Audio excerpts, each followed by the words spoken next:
నుంచి మా మామయ్య వచ్చాడు. ఎలాగైనా వాళ్ళ అమ్మాయిని నాకు ఇచ్చి కట్టబెట్టాలని చూస్తున్నాడు. అయితే మరలా మరేం పర్వాలేదు. డైరెక్టర్ గారితో మన విషయం చెప్పేసి ఎలాగైనా ఆయన ఒప్పిస్తాను.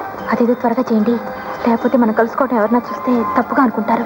అలాగే, నువ్వేం కంగారు పడకు.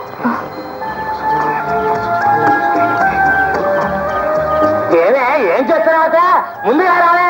ఒరే అప్పారావు గారు,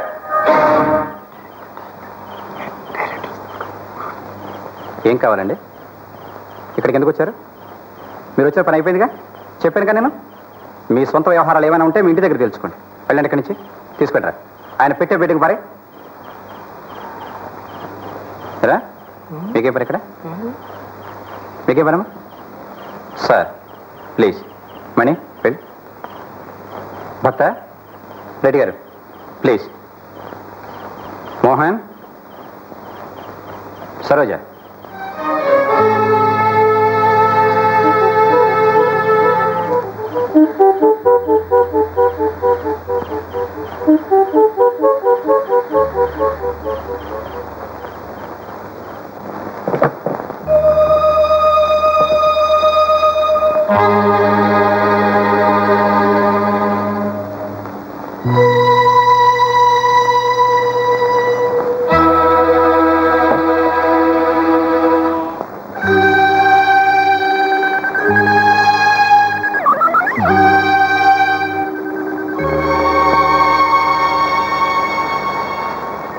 అతను ఏమిటో ఎటువంటి వాడో నాకు బాగా తెలుసు.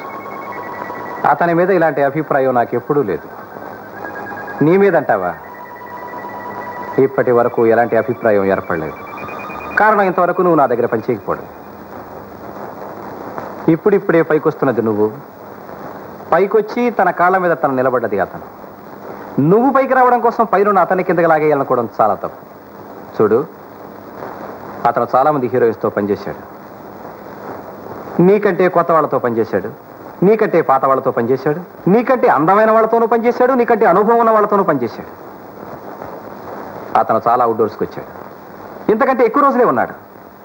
కానీ నాకు తెలిసి ఇటువంటి సంఘటన జరగడం it's the first time. Sir Mohan, నువ్వేం చెప్పాలనుకుంటున్నావో నాకు తెలుసు. చూడు, అసలు మన సినిమా వాళ్ళ గురించి లోకం ఏమనుకుంటుందో తెలుసా? చీకటి పడగానే ఒక కుర్చీ వేసుకుని, దానికి ఎదురుగా ఒక టేబుల్ వేసుకుని, ఆ టేబుల్ మీద ఒక బాటిల్ పెట్టుకుని, దాని పక్కన గ్లాసు పెట్టుకుని, బాటిల్ నుంచి గ్లాసులో పోసుకుని తాగుతూ ఏ పిల్ల దొరుకుతుందా, దేంతో పెడతామని మనం అనుకుంటూ ఉంటామని వాళ్ళు అనుకుంటూ ఉంటారు. అఫ్ కోర్స్ అలా చేసేవాళ్ళు మనలో కొందరు లేకపోలేదు. ఆ కొందరు నువ్వు కూడా అక్కడ అవుతావని I never expected, I never dreamed even. Sir, నా గురించి ఎవరేమనుకున్నా నేనేం బాధపడను. కానీ మీరు కూడా నన్ను అపార్థం చేసుకుంటే అది నేను భరించలేను sir. Of course you are right Mohan. ఇంతవరకు నీ మీద అటువంటి మచ్చ లేదు. ఆ మచ్చ గురించి నేను ఎంత బాధపడిపోతున్నాను ఐ నో ఇట్. బట్ ఈరోజు నిన్ను ఆ అమ్మాయిని కళ్ళారు చూసిన తర్వాత అసలు ఎవరి మీద ఆశలు పెంచుకోవాలో, ఎవరి మీద ఆశలు తుంచుకోవాలో, ఎవరి మీద అభిప్రాయాలు ఎలా మార్చుకోవాలో ఐ కాంట్. సార్, మీ నమ్మకాన్ని కానీ మీ అభిప్రాయాన్ని కానీ నేను పాడు చేస్తానని మీరు అనుకుంటున్నారా? మోహన్, ఎవరో ఎప్పుడో ఎక్కడో ఏదో చేస్తే okay, we don't care for it. But ఇక్కడ నువ్వు యు సీ, స్టూడియోకి అందరూ వస్తారు. కొందరు అడ్డదారిలో వస్తారు, కొందరు పక్కదారిలో వస్తారు, ఎవరికి ఇష్టమైన దారిలో వారు వస్తారు, ఎవరికి కావాల్సిన దారిలో వారు వస్తారు. ఎవరు ఏ దారిలో వచ్చినా రోజు అదే దారిలో వచ్చే వ్యక్తి ఆ రోజు ఆ దారి తప్పించి అడ్డదారిలో వస్తే ఎందుకు వచ్చారని ప్రశ్నిస్తారు. సేమ్ థింగ్ ఇది అంతే. నువ్వు ఆమెతో ఉండడం కళ్ళారా చూశాను. సార్, మీరు చూసింది నిజం, అన్నది నిజం, జరిగింది నిజం. కానీ ఈ నిజాల వెనక మరో నిజం కూడా ఉంది సార్. నేను సరోజ పెళ్లి చేసుకున్నాను. అవును సార్, మేమిద్దరం రిజిస్టర్ మ్యారేజ్ చేసుకున్నాం. ఈ విషయం ఎవరి దగ్గర దాచినా మీ దగ్గర దాచకూడదని అనుకున్నాం. మీతో చెప్పాక ఈ పెళ్లి చేసుకోవాలనుకున్నాం. కానీ ప్రస్తుతం అమ్మాయి జీవితం శివరంజన్ చిత్రం లాంటిది. నేను ఈ పరిస్థితిలో ఆమెను పెళ్లి చేసుకుని ఉండకపోతే ఈ పాటికి ఆమె ఆత్మహత్య చేసుకుని ఉండేది. అందుకే ఈ రహస్యాన్ని కొన్నాళ్ళు దాచమని అడిగింది. మేమిద్దరం పెళ్లి చేసుకున్నామని తెలిస్తే పైకి రాబోతున్న ఆమె భవిష్యత్తు, పైకి వస్తున్న నా భవిష్యత్తు దెబ్బతింటాయేమోనని భయపడి ఈ రహస్యాన్ని కొన్నాళ్ళు దాచాలనుకున్నాం.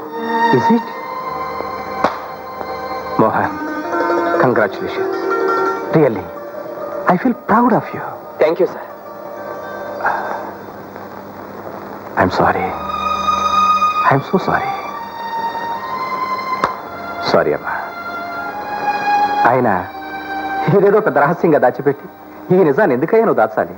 నా ఎవరో పెళ్లి చేసుకుని భార్యా బిడ్డలను వదిలిపెట్టేసేసి మరో దాన్ని పెట్టుకున్నవాడో ఉంచుకున్నవాడో కట్టుకున్నవాడో వాడయ్యా సిగ్గుపడాలి, భయపడాలి, నిజాన్ని దాచిపెట్టాలి. నువ్వెందుకు? You must feel proud of you. నువ్వు ఒక స్టార్ అయ్యింటి మరొక స్టార్ని పెళ్లి చేసుకుని ధైర్యంగా చట్టరీత్యా పెళ్లి చేసుకున్నావు. నా హ్యాట్స్ ఆఫ్ టు యూ. అయినా మోహన్, అంటే ఈ విషయం లోకానికి తెలిస్తే మీ మార్కెట్ ఎక్కడ పోతుందో అని భయపడ్డావు, అంతే కదా? అసలు ఆ రకంగా తెలిసినంత మాత్రాన పోయే మార్కెట్ అది ఒక మార్కెటేనా? No, not at all. అయినా నీ మార్కెట్ అలా పోదయ్యా. అసలు మార్కెట్ అనేది దేని మీద ఆధారపడి ఉంటుంది తెలుసా? నీ డిమాండ్ మీద ఆధారపడి ఉంటుంది. నీ డిమాండ్ నీ పాపులారిటీ మీద ఆధారపడి ఉంటుంది. నీ పాపులారిటీ నీ ఎఫర్ట్ మీద, నీ సిన్సియారిటీ మీద, నీ ఎంతూసియాసం మీద ఆధారపడి ఉంటుంది. That means effort, enthusiasm and sincerity will lead to success. Now this is the time, this is the day and this is the occasion. God bless you. నీతో మాట్లాడే నాకేం లేదు. భక్త, ఏమిటా ఇది అర్థం లేకుండా? ఏమిటండి? ఏం జరిగిందో చెప్పండి. ఏం జరిగిందా? అసలు నా చెల్లెలు పెళ్లి చేయడానికి నువ్వెవరు? చెయ్యొద్దని చెప్పడానికి మీరెవరండి? నేనెవరో నీకు తెలియదా? తెలుసు. మీరెవరో తెలుసు, మీరేమిటో తెలుసు, మీరు ఇక్కడికి ఎందుకు వచ్చారో తెలుసు. ఇందులో అమ్మాయి చేసిన తప్పేవాడో చెప్పండి. ఆ అమ్మాయికి వయసు వచ్చింది, పెళ్లి చేసుకోవాలనుకుంది. నలుగురిలాగే అమ్మాయికి కోరికలు ఉంటాయిగా. తన కోరికలు అడ్డదారిలో పోలేకుండా అతనికి కావాలనుకుంది, పెళ్లి చేసుకుంది. ఇందులో అమ్మాయి చేసిన తప్పేమిటి? ఏమిటి సార్ దున్నపోతు మీద వర్షం కురిపిస్తారు? వాడు సవ్యంగా వస్తే సవ్యంగా మాట్లాడతాం, అడ్డంగా వస్తే అడ్డంగా నరికేస్తాం. ఏమిటయ్యా? ఏమిటి ఇష్టం వచ్చిన ప్రవర్తిస్తున్నావు? ఇక్కడ ఉన్న వాళ్ళందరూ వ్యర్థంలో చవట్లు అనుకున్నావా? మర్యాదగా మాట్లాడుతున్నప్పుడు నువ్వు కూడా మర్యాదగా ప్రవర్తించు. సార్, వీడి జాతకం నన్ను చెప్పమంటారా? వీడు నిజంగా అన్నయ్య అయితే ఆ అమ్మాయి సొంత అమ్మా నాన్నలు చచ్చిపోయిన విషయం ఎప్పుడు చెప్పాడో అడగండి. వాళ్ళ కోసం పంపిన డబ్బు ఏం చేశాడో అడగండి. అసలు వాళ్ళు చచ్చిపోవడానికి కారణం ఏమిటో అడగండి. దీపావళి పండుగ రోజున కొత్త చీర కట్టుకోవాలని మోజుపడి ఒక చీర కొనిపెట్టమని అడిగితే ఈ మహానుభావుడు చేసింది ఏమిటో చూడండి.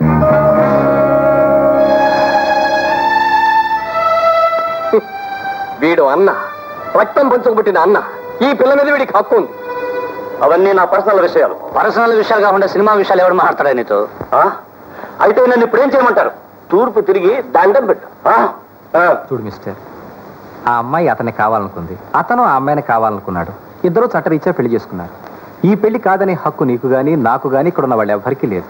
నువ్వు అవునన్నా కాదన్నా, ఆ అన్నా ఊ అన్నా, చచ్చినా బ్రతికినా, నువ్వెంత మగాడివైనా ఎంత మనగాడివైనా, నీకు ఎన్ని కొమ్ములున్నా ఎన్ని కాళ్ళున్నా నువ్వు చేయగలిగింది ఏమీ లేదు. ఏమీ మాట్లాడకుండా వాళ్ళకి 4 అక్షంతలు వేసేసి ఆశీర్వదించి హాయిగా వచ్చిన దాన్ని వెళ్ళడం మంచిది. లేదు, నేను వెళ్ళటం అంటూ జరిగితే దాన్ని కూడా తీసుకెళ్తాను, లేదా దాని శవాన్ని ఇక్కడ కాటేసి వెళ్తాను. సరే, నీ కర్మ. ఆ అమ్మాయిని ఏం చేయడం అనేది నీ చేతుల్లో ఉంది. మరి నిన్నేం చేయడం అనేది భర్తగా అతని చేతుల్లో ఉంది. I'm sorry. యాక్షన్.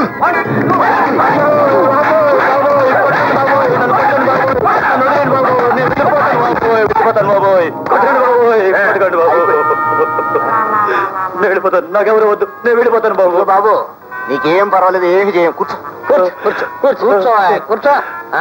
ఇదిగో ఏమిటి సార్? ఆ పెన్ను ప్యాడ్ ఇలా పట్టరండి. ఇదిగోండి. ఇలా ఇవ్వయా. ఈ రోజు నుంచి నాకు నా చెల్లెలికి ఎలాంటి సంబంధం లేదు.